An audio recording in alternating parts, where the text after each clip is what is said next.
Aktivitas selanjutnya, mereka tidak juga menghormati yang lebih tua. Dan Nabi katakan bahwa orang seperti ini bukan bagian dari umat kami. Itu satu. Di hadis yang lain Nabi SAW mengatakan bukan bagian dari umat kami atau bukan bagian dari umat muslim yang ketika dia tidur dia tidak mau, ketika dia bangun tidak memikirkan urusan kaum muslimin.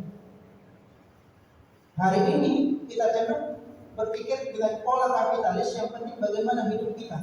Kita tidak pernah berpikir bagaimana kehidupan masyarakat di sekitar kita. Ketika kita bicara taat, maka kita taat secara pribadi saja, tidak pernah berpikir bagaimana mentaatkan orang-orang di sekitar kita.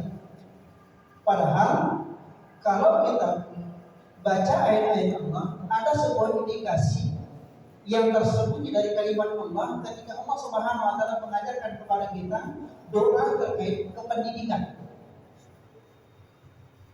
Rabbana hab lana min azwajina wa dzurriyyatina qurrata a'yun waj'alna lil muttaqina imama. Jadikan aku pemimpin bagi orang-orang yang bertakwa.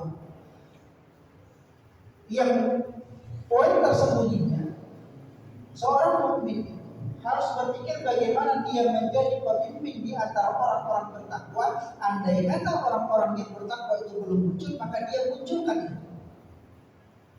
Artinya ketika bicara ketakwaan, dia tidak bicara tentang dirinya sendiri, tapi dia bagaimana mentakwakan jamaah, mentakwakan orang-orang di sekitarnya.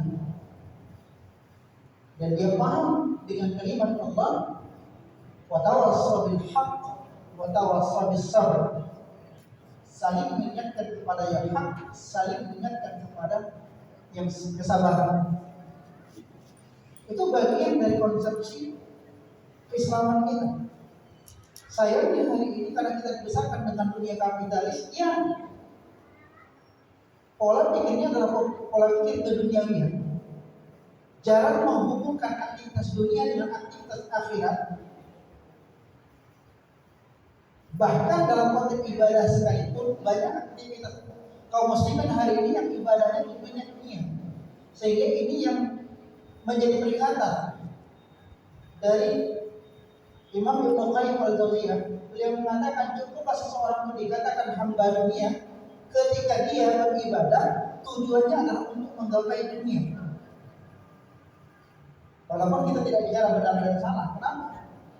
Karena memang Imam An-Nawawi mengatakan dalam konsepsi penjelasan tentang ikhlas, beliau katakan bahwa kategori ikhlas itu tiga. Satu, ketika seseorang beribadah mengharapkan apa yang dijanjikan Allah di dunia dan itu sesuai dengan apa yang dijanjikan Allah dan Rasulnya, maka orang tersebut adalah orang yang ikhlas. Dan itu level yang paling rendah. Contoh, Nabi SAW mengatakan, siapa yang melaksanakan aktivitas duha misalnya akan dimudahkan rezeki. Ketika seseorang itu beribadah sholat duha hanya untuk memudahkan rezekinya di dunia, itu masuk dilihat sebagai bagian dari keikhlasan. Kenapa? Karena dia mengambil apa yang dijanjikan oleh baginda Rasulullah SAW. Namun sayang, kenapa? Karena Allah Subhanahu wa taala telah mengingatkan kita di dalam Quran surah Al-Imran ini, wa may thawab ad-dunya fa'alayhi minha wa may thawab al-akhirah fa'alayhi minha. Siapa yang mengharapkan amal itu balasan di dunia, maka untuk dia dunia. Siapa pun yang mengharapkan balasan akhirat, maka untuknya akhirat. Maka dari itu, sahabat Nabi Abdurrahman bin Auf itu pernah membuat kebingungan para khadimnya, para pembantunya. Ketika itu para pembantunya membawakan kepada Abdurrahman bin Auf kurma yang itu nikmat, kurma yang cukup mewah. Maka ketika Abdurrahman bin Auf diletakkan kurma yang mewah di depan wajahnya, maka dia menangis. Bingung semua khadimnya. Ini apa yang salah pada kami? Apa yang salah sehingga kami membuat Abdurrahman bin Auf menangis sejadi-jadinya? Setelah Abdurrahman bin Auf agak reda tangisannya, maka ditanya oleh para khadimnya, ya Abdurrahman bin Auf, apa kesalahan kami sehingga kau menangis ketika kami hidangkan makanan ini? Apakah kami salah ketika menghidangkan makanan? Maka apa kata Abdurrahman bin Auf, sungguh bukan kesalahan kalian, namun aku khawatir kurma yang aku makan ini adalah kurma yang lebih nikmat daripada kurma yang dimakan oleh Rasulullah SAW. Dan aku khawatir ini adalah balasan yang diberikan Allah di dunia atas apapun yang aku lakukan, dan di akhirat aku kebagian apa? Kenapa? Karena Abdurrahman bin Auf tahu betul apa yang disebutkan oleh Allah Subhanahu wa taala, "Walal akhiratu khairun wa abqa." Semua negeri pembalasan akhirat itu, negeri akhirat itu lebih baik dibandingkan apapun yang ada di dunia, dan apa kekal. Makanya Abdurrahman bin Auf ketika mendapatkan makanan kurma yang indah, kurma yang lezat, maka dia menangis takut bahwa itu adalah balasan yang diberikan Allah sebagai DP atas semua amaliyah yang dia lakukan dalam bentuk peribadatan dia kepada Allah Subhanahu wa taala. Dan dia tak khawatir itu adalah bentuk cash yang diberikan Allah tanpa dapat lagi nanti akhirat. Nauzubillah min dzalik. Berbeda dengan kita hari ini ketika kita mendapatkan kenikmatan, misal kita jadi guru ngaji misalnya, kemudian dapat murid yang memberikan fasilitas kepada kita anggap bahwa ini bagian dari nikmat dari Allah. Betul, tak salah. Tidak salah sama sekali. Kenapa? Karena kita tahu bahwa semua nikmat yang ada dari yang kita rasakan hari ini adalah dari Allah semuanya. Rezeki min Allah. Namun harus ada konsepsi kekhawatiran di dalam diri kita, ada khauf di dalam diri kita bahwa jangan sampai ini adalah bagian bayaran cash yang diberikan Allah atas amalan kita. Kenapa? Karena hari ini kita menghambakan diri kita kepada dunia. Apapun aktivitas yang kita lakukan untuk mendapatkan bagian dari dunia. Jarang sekali kita hubungkan aktivitas kita dengan aktivitas akhirat. Kenapa ini terjadi? Karena memang banyak kita temukan hari ini orang-orang yang belajar Islam fokus kepada urusan dunia saja. Dia anggap kalau dia beramal, berbuat baik, kemudian dia mendapatkan dunia, berarti amal dia diterima. Makanya kita sering temukan ada orang dari ikut kajian, kemudian kajian kami sering temukan itu baik itu di dunia nyata maupun di dunia maya. Pertanyaannya kadang-kadang sama pola menghubungkan antara amaliyah dengan urusan dunia. Saya pernah dapatkan ini kajian Ustaz Adi Dahir, ada jamaah yang bertanya, Ustaz, di tempat kami itu ada marbot masjid. Marbot dia hidupnya di masjid, mengurusi rumah Allah, tapi tak kaya-kaya, sementara tetangganya jarang ke masjid. Ke masjid pun setahun sekali, itu pun kalau nunggu lebaran. Kemudian aktivitasnya jauh dari agama Allah, tapi ini pakai kayu. Ini menarik. Pertanyaan ini sering muncul di tengah-tengah kita. Kenapa menghubungkan urusan ibadah dengan urusan dunia? Padahal tidak ada korelasinya sama sekali.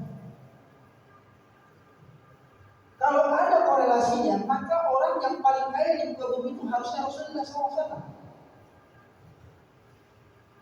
Kemudian berikutnya adalah para sahabat Nabi. Tapi kita perhatikan dalam sejarah, sahabat Nabi juga banyak yang hidupnya miskin, melarat, bahkan kita ingat para sahabat Nabi itu baru mengatakan setelah tahun 6 Hijriah, setelah memenangkan perang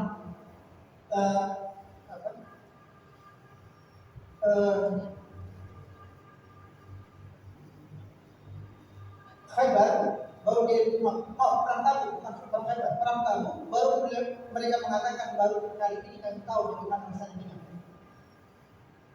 Itu menunjukkan bahwa tak ada korelasi antara ibadah yang dilakukan dengan rezeki yang Allah berikan.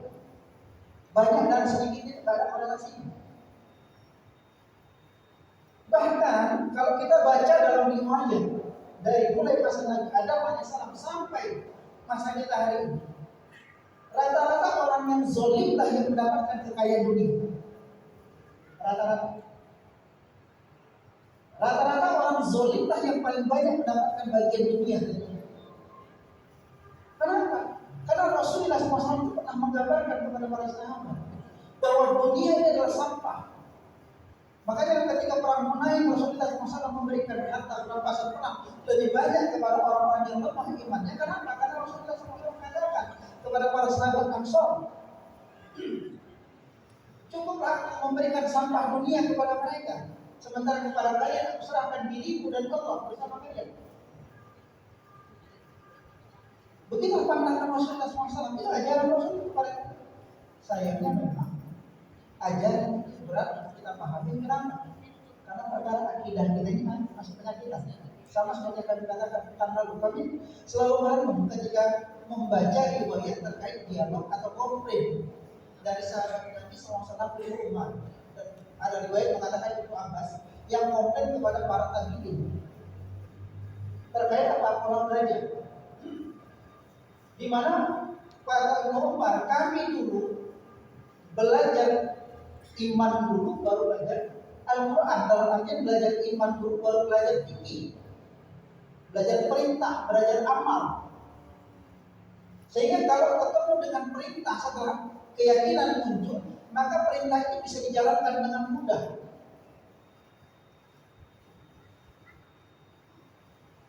Kami belum bisa membayangkan kalau perang Uhud itu terjadi di masa kita.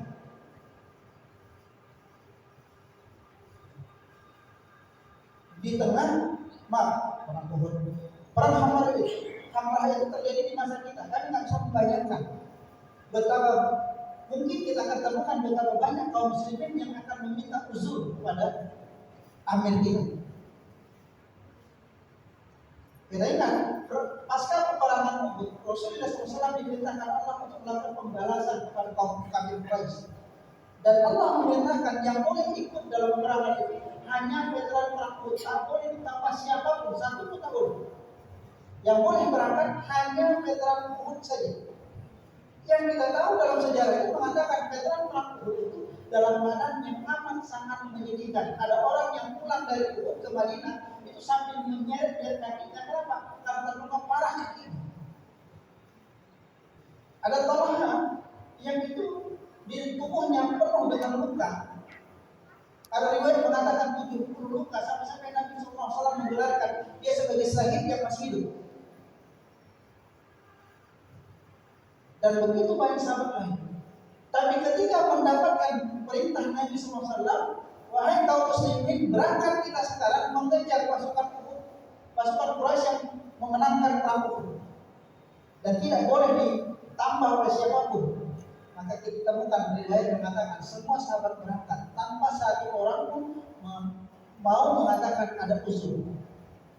Mereka sanggup luar biasanya. Di dalam riwayat dikatakan mereka saling bohong agar mereka bisa berangkat mengikuti sebuah jihad itu.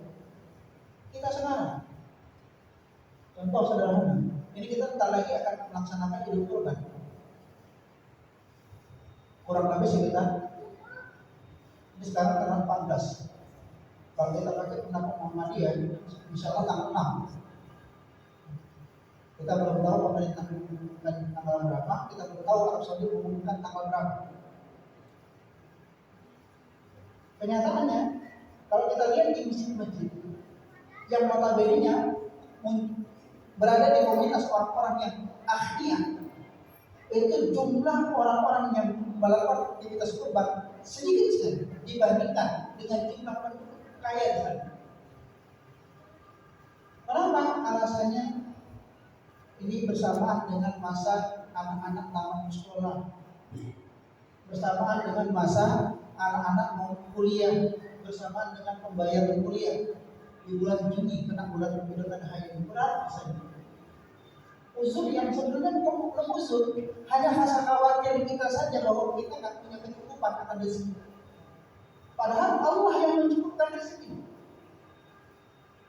Cuman karena kita nggak bersandar kepada Allah, bersandar kepada penghasilan, bersandar pada pekerjaan, bersandar kepada gaji, kita jarang bersandar kepada Allah.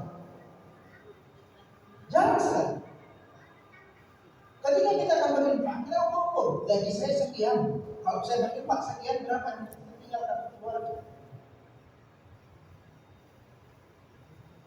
Kenapa muncul begini? Karena memang akidah kita perlu kita pertanyakan untuk diri kita masing-masing. Kalau ketika Kami menyampaikan ini jangan digunakan untuk mengukur orang lain. Kami sampaikan ini untuk mengukur diri kami sendiri, bukan mengukur orang lain. Bahkan kadang-kadang ada orang yang membatalkan aktivitas kurbannya, kenapa? Karena ada ini musik mengembangkan usahanya. Alhamdulillah misalnya, kan berbeda dengan konsep sahabat. Sahabat itu pantang ada kesempatan beramal soleh, mereka akan ambil kesempatan itu.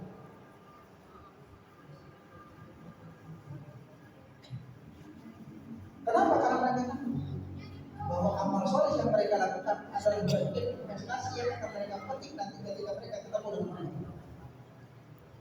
Dan ini kan berat, kecuali kalau kita punya keyakinan yang kuat bahwa Allah segala-galanya, Allah Samad, lam yalid walam yulad walam yakul lahu kufuwan ahad. Kalau sudah terpatri betul di dalam hati kita, sempurna patri, insya Allah khauf kita kepada Allah melebihi khauf kita kepada Allah. Rojak kita kepada Allah akan melebihi rojak kita kepada apapun. Mahabbah kita kepada Allah pun akan melebihi mahabbah kita kepada apapun. Sehingga akan sulit kita menafsirkan ketika Rasulullah SAW berhukum dari kepada Umar bin Khattab, yang Umar bin Khattab mengatakan, aku mencintai Islam, aku mencintai orang tua dan keluarga. Maka Nabi SAW mengatakan, lah, harus kau katakan Rasulullah SAW itu berada di atas keluarga. Dan Umar bin Khattab ketika Rasulullah SAW bantah itu langsung berubah. Makanya kalau kadang-kadang kita membaca sirah sahabat dengan pendekatan kita hari ini tidak nyambung. Kenapa? Karena sirah sahabat itu didasarkan kepada keyakinan yang totalitas kepada Allah Subhanahu wa Ta'ala, sementara kita membacanya dengan diisi keraguan-keraguan yang muncul kepada Allah Subhanahu wa Ta'ala.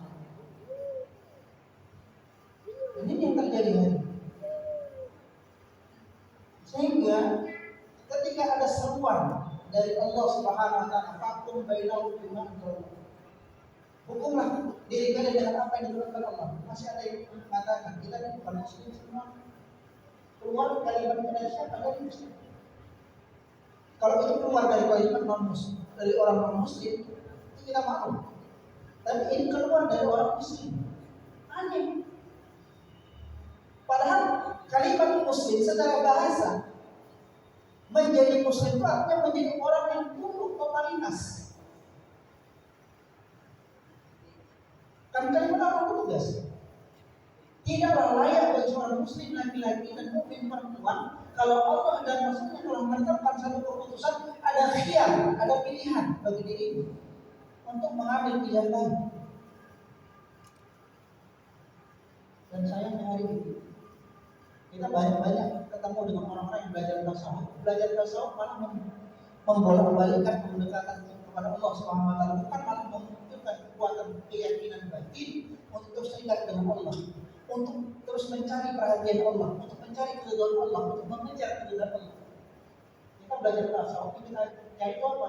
Wujud Allah seperti apa? Sampai mati kita menjawabkan apa? Kenapa? Karena nggak usah dicari wujud Allah, nggak akan pernah mampu kita mencari wujud Allah. Jangankan wujud Allah, terkait ruh saja Allah batasi. Ketika ada hamba Allah bertanya, kata Allah dalam Al-Quran, yas'alunaka 'anil ruh, ketika ada yang bertanya kepadamu tentang ruh, qul ruh min rabbik, katakan ruh itu urusan Tuhan. Wa ma utitu min al-ilmi illa qalilan, kau tidak diberikan ilmu sedikit kecuali sedikit.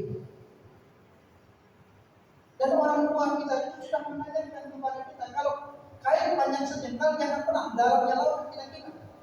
Takkan nyambung. Yang muncul bukan. Ilmu kita tentang Allah sedikit, tentang zat Allah itu sedikit. Kita mencoba mencari tahu bagaimana bentuk Allah, di mana Allah. Pertanyaan-pertanyaan aneh, pertanyaan-pertanyaan nakal yang didasarkan kepada pemahaman bersama, yang memang sudah masuk meracuni umat Islam semenjak tahun 200 Hijriah, saat umat Islam berhasil menaklukkan Syria, di mana di sana sudah ada dua pemahaman filsafat yang merupakan anak murid langsung dari Aristoteles dan Plato yang berkembang di sana. Yang kaum awal mutakalimin dibahas kitab mereka untuk dijelaskan kekeliruannya. Sekarang kaum muslimin di akhir zaman banyak sekali yang menjadikan itu sebagai patokan awal dalam menentukan. Itu sebagai alat timbang. Karena kami ada satu kitab itu menarik, tulisan seorang ulama dari Indonesia, pengaruh filsafat atas kemunduran Islam. Kenapa? Salah satunya keberadaan filsafat. Ketika kita mempelajari Islam dengan pendekatan filsafat, iman yang muncul itu tidak mampu membangkitkan kita. Padahal harusnya iman itu adalah an-nahdhah. Antara iman dengan kebangkitan itu satu paket.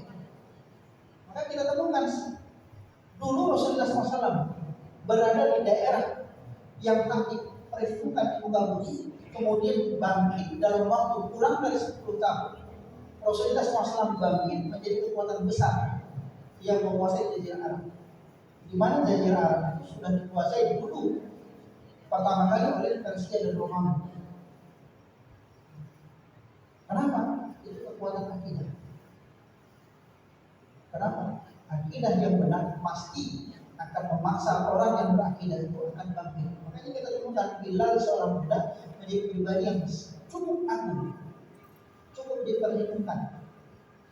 Zaid yang seorang budak itu juga menjadi pribadi yang agung, yang namanya kita nggak berani menyepelekan.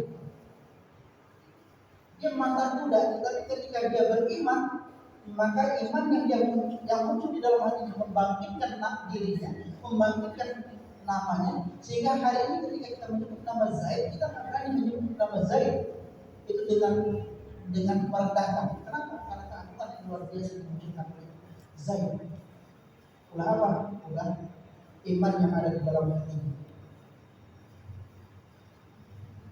Ini yang kadang-kadang perlu refleksi kita. Makanya ketika ada seruan dari saudara-saudara kita untuk kembali kepada Al-Quran dan Sunnah, itu harusnya seruan itu kita ambil, kita sendiri. Namun harus dengan pendekatan yang juga pendekatan Al-Quran dan Sunnah. Sayangnya hari ini ada orang-orang, ada kelompok-kelompok yang menyebut kembali kepada Al-Quran dan Sunnah, tapi pendekatannya bukan pendekatan Al-Quran dan Sunnah, tapi pendekatannya adalah pendekatan emosional yang fungsinya adalah ketika dia belajar Al-Quran tujuannya untuk merendahkan saudara muslim yang lain, membid'ahkan saudara muslim yang lain, menyalah-nyalahkan saudara muslim yang lain. Padahal pola yang diajarkan dalam Islam dalam konteks dakwah itu jelas disebutkan Allah. Ud'u ila sabili rabbika bil hikmah wal mau'izatul hasanah. Serulah mereka kepada jalan Tuhanmu. Tujuannya adalah kepada jalan Tuhanmu, bukan kepada kelompokmu. Jalan Tuhan, jalan ilahiyah. Apa itu? Menstandarkan apapun kepada nas, kepada Al-Quran dan As-Sunnah. Bil hikmah. Ada ulama menafsirkan al-hikmah itu yang Al-Quran itu sendiri.